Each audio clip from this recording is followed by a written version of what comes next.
네, 지난 본문이죠. 사무엘상 18장을 보니까 이런 내용이 있습니다. 요나단이 다윗을 자신의 생명과 같이 사랑했다. 그래서 두 사람이 의형제를 맺었다. 이런 내용이 있습니다. 여러분, 교회가 무엇입니까?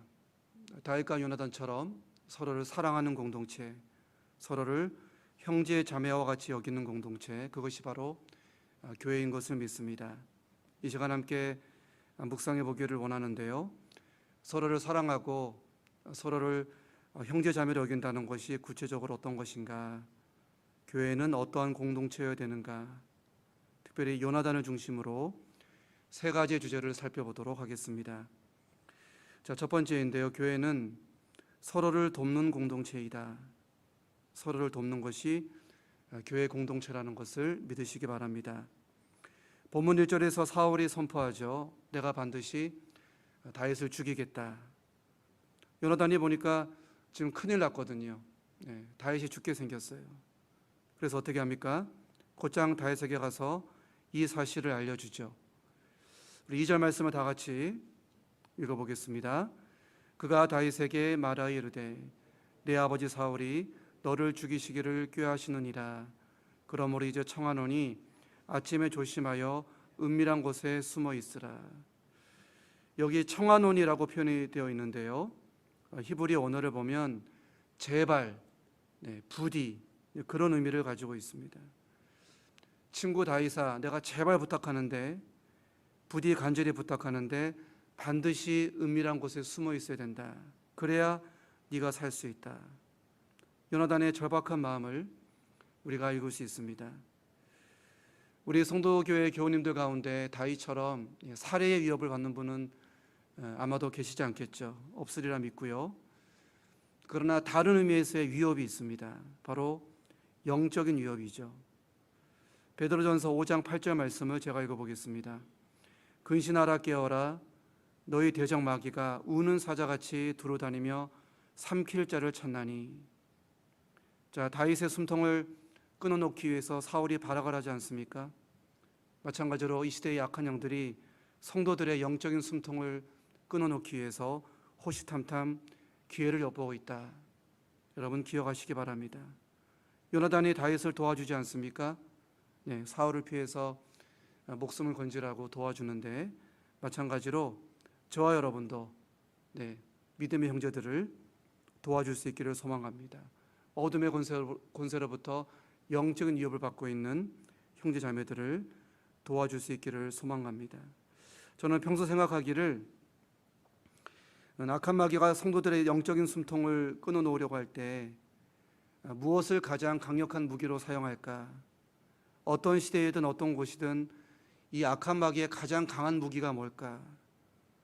저는 첫째로 그것이 교만이라고 생각을 합니다. 교만은 죄의 출발이고요, 죄의 핵심입니다. 교만한 사람은 그의 무의식에 항상 이렇게 말해요. 나는 하나님의 은혜 없이도 잘 살 수 있다. 나는 하나님의 뜻이 아니라 내 뜻대로 살겠다. 내가 높은 자리에 올라가서 하나님처럼 대접을 받겠다. 자, 야고보서 4장 6절이 말씀하지 않습니까? 하나님은 교만한 자를 물리치신다. 여러분, 교만은요 마치 하나님을 향해서 칼을 겨누는 것입니다. 내가 하나님의 적이 돼서 하나님께 칼을 겨누는 것이 교만. 그래서 오죽했으면 하나님이 물리치신다. 네가 나한테 칼을 겨누면서 나한테 대적하느냐? 내가 너를 물리치겠다. 여러분, 그만큼 교만이 무서운 죄라는 것입니다. 자, 교회 안에서 누군가로부터 영적인 교만이 느껴져요. 누군가로부터 영적인 오만함이 느껴집니다. 여러분, 그 성도님을 꼭 도와주시기 바랍니다. 지금 엄청난 위협 속에 있어요. 사단의 위협 속에 있어요. 도와주셔야 됩니다. 어떻게 도와줄까요? 바로 중보기도이죠. 야고보서 5장 16절인데요. 의인의 강구는 역사하는 힘이 큼이니라. 의인의 강구는 역사하는 힘이 큼이니라. 하나님 강구합니다. 교만의 죄가 저 성도님을 위협하고 있습니다. 저 성도님을 집어삼키고 있습니다. 하나님을 향해서 도전하고 하나님의 은혜로부터 멀어지고 있습니다. 하나님 부디 그 성도님의 영혼을 구원하시고 보호해 주시고 다시 하나님 앞에서 겸손한 자로 서게 도와주시옵소서. 간절히 기도할 때 하나님께서 응답해 주실 것을 믿습니다. 자, 교만의 죄와 함께 두 번째 무엇이 성도들을 위협합니까? 바로 두려움과 불안이죠. 교만 못지 않습니다. 두려움과 불안이 얼마나 성도들을 거세게 위협하고 있습니까? 여러분, 두려움과 불안은요, 집으로 치자면 정전 상태와 같아요. 집이 정전되면 깜깜하죠. 아무것도 보이지 않죠. 이 불안과 두려움이 우리 마음을 집어삼키게 되면 하나님이 보이지 않습니다. 깜깜해요. 하나님이 절대로 보이지 않아요. 하나님의 사랑, 하나님의 임재, 하나님의 은혜, 하나님이 보이지 않는다는 것입니다. 그래서 성경을 보게 되면 하나님이 자주 말씀하지 않습니까? 두려워 말라. 여호수아야 두려워 말라. 야고바 두려워 말라. 왜 그렇습니까? 두려움에 삼켜지면 하나님이 보이지 않기 때문에. 자, 지금 현재 우리 주변에 어떤 분들이 두려워하고 있습니까? 어떤 성도님이 불안해하고 있습니까? 누군가는 건강의 문제로 불안해하고 있죠. 두려워하고 있습니다. 누군가는 가정의 문제로 두려워하고 있습니다. 어떤 성도님은 자녀의 문제로, 또 물질의 문제로, 관계의 문제로 두려워하고 있죠. 어둠의 권세로부터 큰 위협에 처해 있다는 것입니다. 자, 의인의 강구는 역사하는 힘이 큼이니라. 우리가 중보기도로 그 성도님을 도와줄 수 있기를 진심으로 소망합니다. 하나님, 암흑의 성도님에게서 두려움과 불안이 떠나갈 수 있도록 역사해 주시옵소서. 두려움과 불안이 힘을 잃게 하여 주시옵소서. 그래서 요한복음 14장 27절이죠. 평안을 너에게 끼치노니 곧 나의 평안을 너에게 주노라. 내가 너에게 주는 것은 세상이 주는 것과 같지 아니하니라. 너희는 마음에 근심하지도 말고 두려워하지도 말라.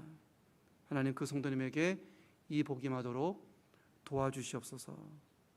하나님께 간구할 때 하나님 응답해 주시고요, 속히 그 성도님에게 참된 평안을 허락해 주실 것을 믿습니다. 최근 금요 기도의 시간에 계속 기도하지 않습니까? 특별히 암 판정을 받으신 몇몇 성도님들이 계시는데요, 당연히 암이 사라지고 또 건강을 되찾아야죠. 그런데 그 앞서에 먼저 그분들의 심령이 평안하기를 소망합니다. 그들의 마음속에 하나님의 자유와 하나님의 안식과 하나님의 위로가 임할 수 있기를 진심으로 소망합니다. 그분들이 수시로 하나님을 찾고 하나님께 기도하고 하나님을 찬양하면서 하늘나라의 천국의 그 행복한 마음을 품을 수 있기를 소망합니다. 평안을 너에게 끼치노니 곧 나의 평안을 너에게 주노라. 하나님이 응답해 주실 것을 믿습니다. 제가 로마서 5장 8절을 읽어보겠습니다. 우리가 아직 죄인 되었을 때에 그리스도께서 우리를 위하여 죽으심으로 하나님께서 우리에 대한 자기의 사랑을 확증하셨느니라. 자, 저와 여러분에게 과거에 죽음의 위협이 있지 않았습니까? 영원한 지옥의 심판이 우리의 숨통을 끊어놓으려고 그랬죠. 예수님이 이걸 보셨어요. 예수님이 보고만 있지 않으셨죠. 가만히 있지 않았습니다. 자신의 온몸을 던져서 자신을 십자가에 내놓으셨죠. 우리 대신 십자가의 형벌을 예수님이 감당하셨습니다. 예수님께서 자신의 모든 걸 던져 저와 여러분을 도우셨다, 구원하셨다는 것입니다. 요한일서 4장 19절 말씀이죠. 우리가 사랑함은 그가 먼저 우리를 사랑하셨습니다. 여러분, 내 능력으로 돕는 거 아닙니다. 내 힘으로 돕는 것이 아니죠. 하나님께서 먼저 복음으로 나를 도와주셨고요, 나를 살리셨습니다. 지옥의 심판의 위협으로부터 나를 건지셨다는 거예요. 우리가 이 사랑을 받은 자로서 우리도 우리 주변 성도님들을 중보기도로 매일마다 도울 수 있기를 소망합니다. 그래서 이 새벽에 나를 위해서 먼저 기도하지 마시고요, 가장 먼저 옆에 있는 성도, 두려움에 떠는 성도, 또 행여나 교만에 빠지는 성도, 그 성도를 위해서 간절히 기도할 때 하나님께서 응답해 주시리라 믿습니다. 자, 교회는 어떠한 공동체인가? 두 번째로, 교회는 좋은 점을 보는 공동체이다. 교회는 좋은 점을 보는 공동체라는 것을 기억하시기 바랍니다. 다 같이 본문 3절 말씀을 읽어보도록 하겠습니다. 있습니다. 요나단이 그의 아버지 사울에게 다윗을 칭찬하여 이르되 4절임 죄송합니다. 원하건대 왕은 신하 다윗에게 범죄하지 마옵소서. 그는 왕께 득죄하지 아니하였고 그가 왕께 행한 일은 심히 선함이니이다. 자, 세 번역을 보니까 이렇게 시작하죠. 요나단은 아버지 사울 앞에서 다윗의 좋은 점들을 이야기하였다. 네. 여러분, 다윗이라고 완벽할까요? 네, 요나단이 다윗과 가깝게 지내면서 크고 작은 많은 단점을 받겠죠. 다윗에게 이러한 연약한 점이 있구나, 다윗에게 이러한 부족한 점이 있구나 충분히 알고 있었겠죠. 그러나 요나단은 다윗의 좋은 점만 봤다는 것입니다. 과거 성교동 교회에서 어떤 청년이 말하기를 최근에 자기가 교회 생활 중에 큰 시험에 들었다는 것이죠. 계속 마음에 담아두니까 속이 답답하더라, 몸도 압박을 받으니까 힘들어지더라. 그런데 이 답답한 마음을 누군가 나누게 되었는데 너무 위로가 됐다는 거예요. 누가 나를 괴롭히고 있다, 다른 어떤 청년이 나를 지금 힘들게 하고 있다. 이 마음을 나누니까 마음에 위로가 되고 큰 힘이 솟더라는 것입니다. 여러분, 우리 사도신경에 성도의 교제란 말이 있는데 성도의 교제가 무엇입니까? 많은 의미가 있겠지만은 내 마음을, 어려운 마음을 나누는 것이죠. 우리가 진솔하게 대화 나눌 수 있다고 생각을 합니다. 누군가 때문에 힘들다, 누구 때문에 마음이 어렵다, 진솔하게 마음을 나눌 수 있다고 생각을 해요. 이런 건 죄가 아니죠. 또 이런 경우도 있습니다. 누군가에게 어떤 단점이 있는데 다른 사람에게 참고하라고 미리 알려줄 수 있죠. 그 성도님이 유독 말을 좀 거칠게 합니다. 갑자기 화를 낼 때가 있습니다. 참고하시고 미리 준비해서 그런 일 만났을 때 당황하지 마세요. 이렇게 미리 알려주는 차원에서 지혜롭게 그 사람의 단점을 말할 때가 있죠. 근데 문제는 이것입니다. 아픔을 나눈 것도 아니고 참고하라고 정보를 주는 것도 아니고 사람을 보는 관점 자체가 부정적이라는 거예요. 매사에 사람을 볼 때 항상 부정적인 관점을 갖고 있어요. 장점도 분명히 있거든요. 그런데 장점은 보지 못하고 항상 단점을 본다는 것입니다. 자, 이렇게 되면 누가 제일 괴롭습니까? 본인 스스로가 제일 괴롭죠. 왜냐하면 보이는 게 항상 단점이니까. 그래서 누군가에게 쉽게 다가갈 수가 없어요. 왜냐하면 그 사람의 단점이 너무 크게 보이거든요. 항상 친구가 없죠. 자, 사울이 대표적이지 않습니까? 계속해서 다윗의 단점만 보는 거예요. 내 자리를 차지하려고 그런다, 내 자리를 탐하고 있다. 요나단도 마찬가지죠. 사울이 자기 아들의 단점만 보는 것입니다. 그 사울 주변에 결국 친구가 없어요. 얼마나 외롭습니까? 여러분, 교회 생활이 즐거우십니까? 네, 여러분이 즐겁다면 여러분들은 요나단처럼 좋은 관점을 가지고 있다, 저는 그렇게 생각을 해요. 교회에 대해서 좋은 관점이 있으니까 우리 한 교회에서 5년, 10년, 또 20년, 30년 한 가족으로 지낼 수 있다, 그렇게 생각을 합니다. 제가 잠시 새 가족의 입장에서 한번 생각을 해봤어요. 제가 어떤 교회 갔는데 처음에는 모르겠지만 한두 달 지나다 보니까 소리가 들려와요. 근데 항상 들리는 게 부정적인 얘기들, 단점들. 누군가가 이렇다더라, 이런 단점이 있다더라, 어떤 장로님이, 집사님이 이런 단점이 있다더라. 여러분, 제가 그 교회 등록하고 싶겠습니까? 등록하고 싶지 않겠죠. 집사님이, 장로님이, 권사님이 항상 장점을 말해요. 우리 교회 긍정적인 점을 말합니다. 그럴 때 내가 이 교회가 참 은혜로운 교회고 살아있는 교회구나, 교회에 등록하고 싶겠죠. 성도 여러분, 요나단의 관점, 장점을 보는 요나단의 관점, 이 관점을 꼭 가질 수 있기를 소망합니다. 그래야 외롭지 않고 항상 주변에 친구가 있어요. 그런 사람 되길 바랍니다. 여러분, 장점을 보는 것도 훈련이 필요하죠. 제가 예전에 이런 훈련을 스스로 해본 적이 있습니다. 매일마다 아내의 장점에 대해서, 교회의 장점에 대해서 한 줄씩 적어보는 거예요. 네. 우리 아내는 이런 장점이 있다. 어떤 성도는 이런 장점이 있다. 많이 필요 없습니다. 하루에 한 줄씩 적어보는 거예요. 네. 소위 감사 노트라 그러죠. 자기 전에 누군가 이런 장점 때문에 감사합니다. 이렇게 한 줄씩 적어보는 겁니다. 여러분, 내 관점이 바뀌는 거예요. 네. 주변에 사람이 생기고 친구가 생기고 교회생활, 가정생활에 나날이 행복이 쌓여간다는 것입니다. 자, 이렇게 말할 수도 있죠. 목사님, 도무지 장점이 안 보입니다.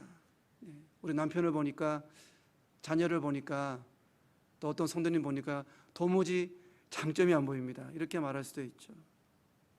저는 예수님과 베드로의 관계가 참 좋은 예라고 생각을 합니다.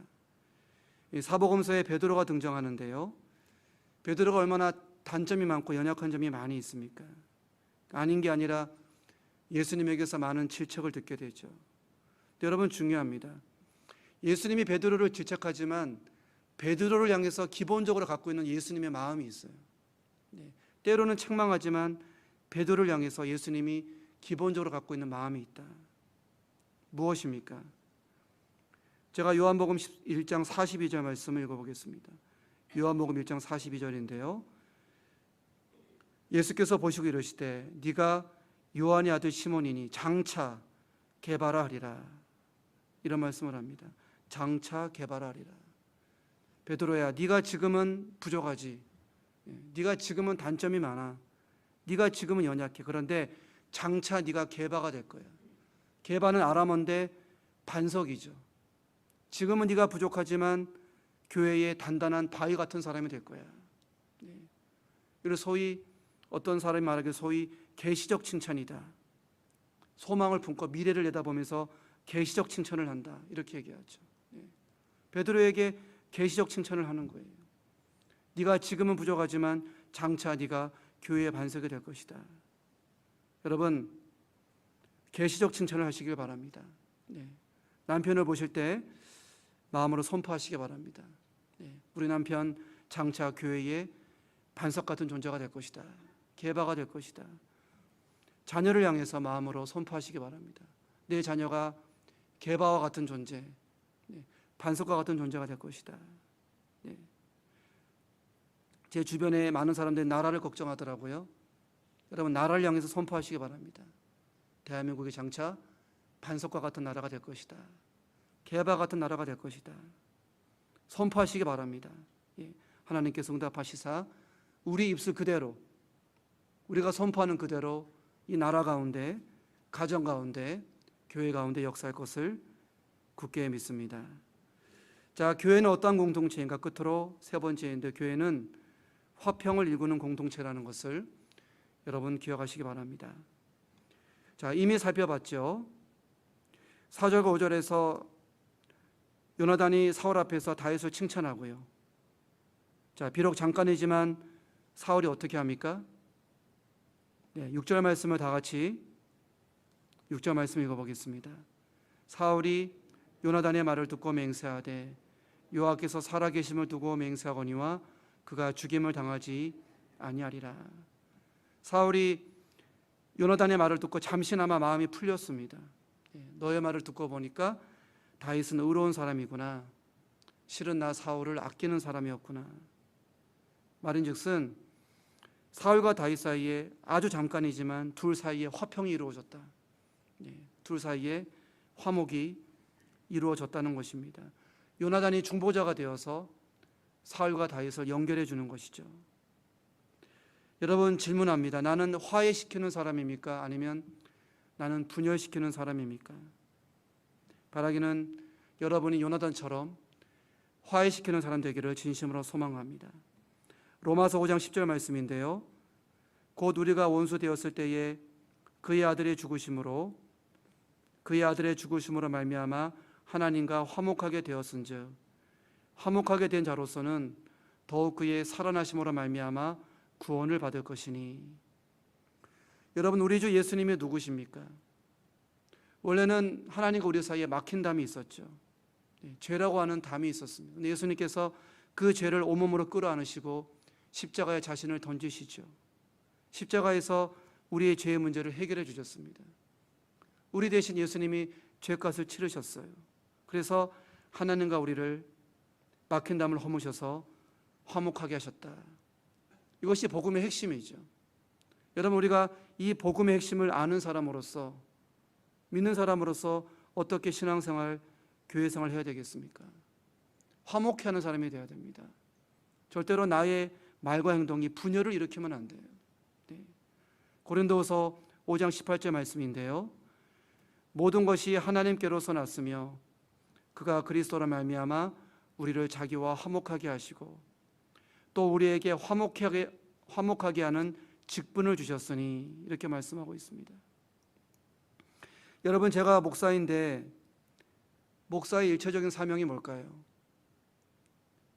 전도 잘하고 설교 잘하고 성경 공부 인도 잘하는 것, 그것도 중요하죠. 네. 여러분, 목사의 일차적인 사명은 화목해 하는 것입니다. 네. 화목해 하지 않는 설교, 화목해 하지 않는 신방 필요 없습니다. 화목해야 돼. 교회를 화목해 하는 것이 목사의 사명입니다. 마찬가지죠. 장로님, 권사님, 집사님, 그 직분의 1차 사명이 무엇입니까? 봉사를 잘해야 됩니다. 교회 학교 아이들 잘 가르쳐야죠. 그런데 으뜸 가는 사명, 화목해 하는 것입니다. 네. 성경 지식은 많이 하는데 어디 가도 분열을 일으켜요. 말만 하면 분열을 일으킵니다. 기도를 많이 하는데 어디를 가도 분열을 일으킨단 말이죠. 그 기도 많이 하는 그 은사가 무슨 소용이 있겠습니까? 우리의 1차적인 사명은 화목해 하는 것이다. 항상 기억하시기 바랍니다. 창세기 3장에서 사탄이 이간질하지 않습니까? 네, 아담에게 이간질하죠. 하나님은 네가 하나님처럼 되기를 원하지 않는다. 왜냐하면 하나님은 자기만 하나님 되기를 바라기 때문에. 하나님은 너 시기 질투한다. 사탄이 하나님과 아담 사이를 갈라놓죠. 그래서 이 세상에 죄가 들어오고 엉망이 되고 이 세상이 이렇게 어둡지 않습니까? 여러분, 한 사람이 분열을 일으키면 교회가 힘들어집니다. 교회가 어려워질 수 있다는 거예요. 마치 사탄의 모습과 같죠. 사탄이 망가뜨린 세상 예수님이 회복하지 않습니까? 다시 예수님이 하나님과 우리를 회복해 하시죠. 화목해 하시죠. 예수님이 중보자이십니다. 우리가 예수님을 닮아서 분열을 일으키는 사람이 아니라 어딜 가도 화목을 일구는 존귀한 성도가 되기를 진심으로 소망합니다.